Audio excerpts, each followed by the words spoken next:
ዝም ያለ ውሃ ጥልቀት አለው ይባላል። ስክን ማለታችን የማድረግ አቅማችን የሚያሳይ እንጂ መድከማችን አያሳይም።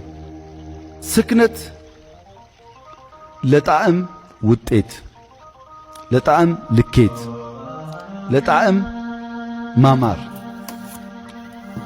አንድ ቦታ ላይ ምርጥ የኮፊ አረቢካ ዘር መርጣችሁ በአንድ ኢኮሎጂ ውስጥ በመስመር ተክላችሁ፣ ዘሩ አንድ ነው፣ ኢኮሎጂው አንድ ነው።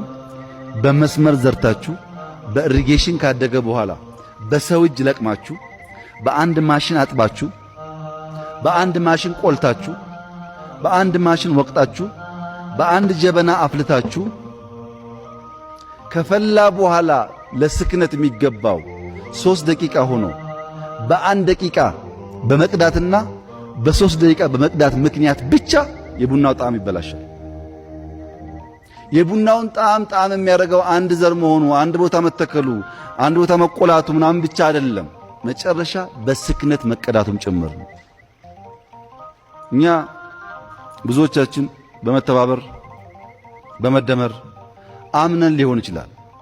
ስንጀምር እንደ ቅድሟ ጠጠር ሐሳባችን ትንሽ ሊሆን ይችላል። ሐሳብ እያደገ እኛ እያደግን 13.5 ሚሊዮን አባል ያለው በአፍሪካ ትልቁ ፓርቲ ስክነት ይፈልጋል። ዝም ብሎ ብርጭቆ ተሰበረ ጫጫታ፣ ውሃ ተደፋ ጫጫታ አያስፈልግም። ስክነት ያስፈልጋል። ብዙ ነገር ስለምንችል አሁን በጣም በሰከነ መንገድ ነገር ማየት ያስፈልጋል። ለሁሉ ነገር ሪአክት ማድረግ አይቻልም። ለሁሉ ነገር ምላሽ መስጠት ተገቢ አይደለም። ስትበቁ መስከን ይጠይቃል። አንዳንዱን ቸል ብሎ ማለፍ ያስፈልጋል። መስከን ያስፈልጋል።